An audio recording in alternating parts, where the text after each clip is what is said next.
Hey everyone, welcome back to a brand new expanded deck profile. Today we're going to be looking at a classic expanded rogue strategy, the Raticate with the triple acceleration energy. Now obviously the triple acceleration energy is a little new, but we've been playing with this little rat for a long time, coming all the way back from Boundaries Crossed in 2012. Its Super Fang attack puts damage counters on your opponent's Pokemon until its remaining HP is 10. Gnaw through is not good. Don't use it. Basically ever. Discard the Pokemon tool attached to the defending Pokemon, I guess. If they're like within knockout range already and you discard a tool, that's something. You get a free KO that way. You're almost never using Gnaw through. Don't worry about it. So mainly what we're just going to be doing is paying the Super Fang with one attack, getting them to 10 HP, and then poisoning them for the knockout. How about we poison? Well, we've got a few ways. We're going to talk about them in a minute. But first, let's go to this Rattata. Rattata with the Mischievous Fang is the best Rattata. Because when you play it from your hand onto your bench, you may discard all tool cards attached to your opponent's active. Again, you're almost never going to use the other attack on the Raticate because the Rattata has the Mischievous Fang on it. Just good for slowing down your opponent. If you can potentially hit Floatstone and stuff in the early game, you can buy yourself some time, sometimes even get some valuable KO with it in rare instances. It's very good to have, and there's not really any other good Rattatas. One copy of Spinarak here. Can't attack, so it's not really relevant, but it does have 50 HP with Low Wall Search Ball. I'm actually kind of curious. We might have gotten, I think we do have a better one, because I did build this deck back in like 2017, so yeah. We do have a 60 HP Spinarak, so you can use that if you want. I'm just going to continue using this because I feel like it, but we do actually have a 60 HP Spinarak now that would technically be better, so I just built this deck way back then though, so whatever. One copy of Ariados with the 70 HP. This is why we play the Spinarak. So Spinarak's hardly important, but I guess, play the 60 HP one because it has 60 HP. The Ariados has the Poisonous Nest ability. You may poison both active Pokemon except for Grass. So obviously you're poisoning yourself, but you're going to get KO'd almost certainly by every attack coming your way anyway. So you just want that to poison on your opponent, and Ariados is a great way to do it. Ariados was a lot of fun back in the day in Vespiquen decks. Good memories with those too. One copy of Ditto Prism Star. It just allows you to evolve into any stage 1 on his ability. Do be careful because the Silent Lab can turn it off, and he does get put into the Lost Zone, but it gives you an extra way to get Ariados out, and gives you essentially a 5th Rattata into Raticate. One copy of Crobat V. We need some support Pokemon in this deck because we need to draw those energies. Once during your turn, you may play this Pokemon from your hand into your bench, draw until you have 6 in hand. Very good, the attacks can't be used. Dedenne-GX similarly is also used for draw. When you play from your hand to your bench, discard your hand and draw 6, the most aggressive draw Pokemon in Expanded. I don't like this full art, it always defaults to this because I play the alternate art in my decks and I don't feel like changing it. One copy of Exeggcute with the propagation ability. If this Pokemon's your spell, you may put it into your hand. This is an optional thing just by my own choosing, but we do have a few discard synergies in here with Quick Ball and Ultra Ball, so I choose to play Exeggcute just because it's Level Ball searchable anyway. You could really easily cut this for whatever card you want if you do it. It's just a personal choice. One copy of Jirachi-EX with Stellar Guidance ability. When you place Pokemon from your hand into your bench, search your deck for a supporter, reveal it, put it into your hand. So obviously Level Ball searchable, Quick Ball searchable, and Ultra Ball searchable are our 3 search outs, and Jirachi can be gotten by all of them to get you an instant supporter. One copy of Mr. Mime with the bench barrier ability. Prevent all damage onto your bench Pokemon by attacks. So, don't want your opponent taking multiple prizes, stopping you from setting up other Pokemon. Mr. Mime stops that. The reason you play Mr. Mime over, like, Mew from Unbroken Bonds is because you can't attack with it anyway. Can't attack with Mew anyway because Triple Excel can only work on evolution Pokemon, so you might as well play the one with more HP. Otherwise, I usually play Mew. 3 copies of N here. Each player shuffles his or her hand into his or her deck, and then draws a card for each of his or her remaining prize cards. So obviously a great consistency supporter in the early game and limiting your opponent in the late game. You are going to go down on prizes sometimes if you can't get the combo off immediately, and sometimes you'll just speed ahead and win, and it doesn't matter anyway. 3 copies of Professor Juniper. Discard your hand and draw 7. The most aggressive, powerful draw supporter in Expanded. Just be careful not to discard too many important resources. We have 1 copy of Koga's Trap. This is a tech that I'm playing and I've been trying out lately. It's been working pretty well. Essentially just gives you an out for all of your Versus Seekers to become a poison if you don't have an Ariados or access to your poison items. So it gives you an out off of Versus Seeker to poison and confuse. You really only care about the poison because that's needed to get a knockout. I just think it's a no-brainer to play this card since you need to poison, and it just gives you like several extra outs in your deck at any point. We have 2 copies of Guzma. Switch one of your opponent's Pokemon with their active, and then switch your active one on your bench. This deck is very, very mobile due to Raticate's free retreat, and the lower retreat cost and everything else being only 1, meaning we can use U-Turn Board. So you have no problem using Guzma here to pick whatever you want to attack.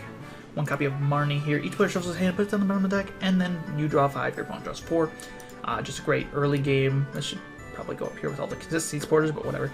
Just an early game, great consistency, and to get the cards you need. Obviously, this gets you more new cards than N, so if you're really trying to dig for the energy, you probably want to use Marnie over N in the early game. 1 copy of Pokemon Ranger removes all effects of each player and his or her Pokemon. I usually don't advocate for playing Ranger in a lot of these rogue decks, and people always are like, well, why don't you play Ranger? Well, they usually don't beat ADP anyway. So this deck can actually beat ADP, so it is worth playing Ranger, and against things like Vikavolt in the ADP deck, it actually makes a world of difference. So Ranger is worth playing in this rogue deck. This is definitely one of the better rogue decks out there. So it's worth playing Ranger, and you can actually beat ADP by playing it. A lot of rogue decks, you'll play Pokemon Ranger, and you'll still lose to ADP because it's ADP after all. So just keep that in mind. It's very good. Teammates, if your Pokemon was knocked out, search your deck for 2 cards. Very good for consistency. Then since you're always going to be getting knocked out, this is going to be a pretty live card almost the entire game unless you're getting taken out by extraneous circumstances such as damage counters. Which obviously that could be a problem. You can see I don't play a Guzma Holland here. If you wanted to include a Guzma Holland instead of something like the Exeggcute, you could definitely do that. Maybe you cut down like a copy of Marnie or N to put a Guzma Holland in here to give you that guaranteed energy search. I haven't struggled with energy search, and since Teammates is almost always a live card in the game, you can always just get it off of that. But that's just personal preference. 4 copies of Level Ball, searches the Pokemon with 90 PRC, gets your Jirachi, Mime, Egg, Ditto, Ariados, Spinarak, Raticate, and Rattata. So almost your entire deck besides the 2 consistency Pokemon. But we do play 4 copies of Quick Ball to get those Pokemon. Discard a card from your hand, search your deck for a basic. Gets you all of your consistency Pokemon plus all of your evolving basics. Ultra Ball as well. Discard a card from your hand and search your deck for any Pokemon. Just a little bit of extra out to get the Pokemon that you need. We have 4 copies of Hypnotoxic Laser here. This is the main method you're going to be using to poison your opponent if you do not have Ariados. It poisons your opponent's active, and then flip a coin. If heads, your opponent's active is now sleep. There are rare cases where you can get that 25% chance sleep to go off, and you can win a game with that. Most of the time you're just going to use it to get that 10 damage to get the knockout with your attack. 2 copies of Energy Loto. Well, we don't play Guzma Hollow, we do play Energy Loto, and I think it's absolutely worth playing. Look at the top 7 cards of your deck, reveal an energy find there, shuffle, and then put it into your hand, then shuffle the rest back into the deck. So it just gives you a 7-card look for these energies. Usually, if you've thinned your deck down enough, Energy Loto will be pretty live. We have 1 copy of Scoop Up Cyclone. Put one of your Pokemon and all cards stashed into your hand. And the reason we play this is because we have a lot of liability Pokemon, and if we play multiple liability Pokemon, our opponent will just gust around the Raticate and take easy prizes on those. We only want to give up, at maximum, 1 liability Pokemon. That's the skill of this deck, is using these liability Pokemon but not treating them as liabilities. That's why I play Scoop Up Cyclone. I think it's absolutely worth playing unless you can really pare down your liability Pokemon. Maybe you play Scoop Up Net and then maybe a Dowsing Machine instead just to pick up Jirachi out of play. But I find that I do not want Dedenne and Crobat in play because I want to force my opponent into at least having taken 5 knockouts. 4 copies of Versus Seeker is an absolute incredible card. Put a supporter from your super into your hand. I wouldn't play less than 4. Gets all of your supporters, turns Koga's Trap into a poison, turns Teammates into any 2 cards from the deck, just anything you want with Guzma, and keep your deck consistent with Marnie, Juniper, and N. 2 copies of Rescue Carrier, a little bit of a newer edition. Put up to 2 Pokemon, each with 90 HP or less, from your pile into your hand. Just allows you to get back a full Raticate line. There are potential for using Rescue Stretcher and the like, but I don't think it's relevant because you can just get back your main attackers using Rescue Carrier, and it's very efficient. We have 2 copies of Special Charge Shuffle, 2 Special Energy from your pile into your deck. So obviously you only play 4 energy in the deck, so sometimes if you're forced to discard some early, or, you know, if you just prize some, you want to be able to get them back with Special Charge.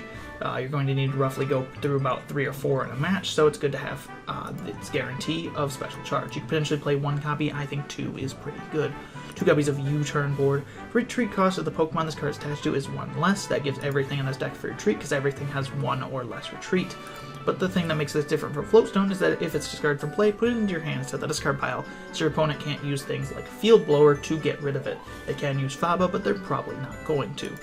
We have 1 copy of Chaotic Swell here. You don't really have a stadium that benefits you, but you do have stadiums that you don't like as much, such as Silent Lab, preventing you from using your bench barrier and your draw consistency Pokemon, so potentially use your Chaotic Swell to keep a Silent Lab bay until you can get your win. 4 copies of Triple, as I said, it counts as 3 colorless, and it can only be attached to an evolution card.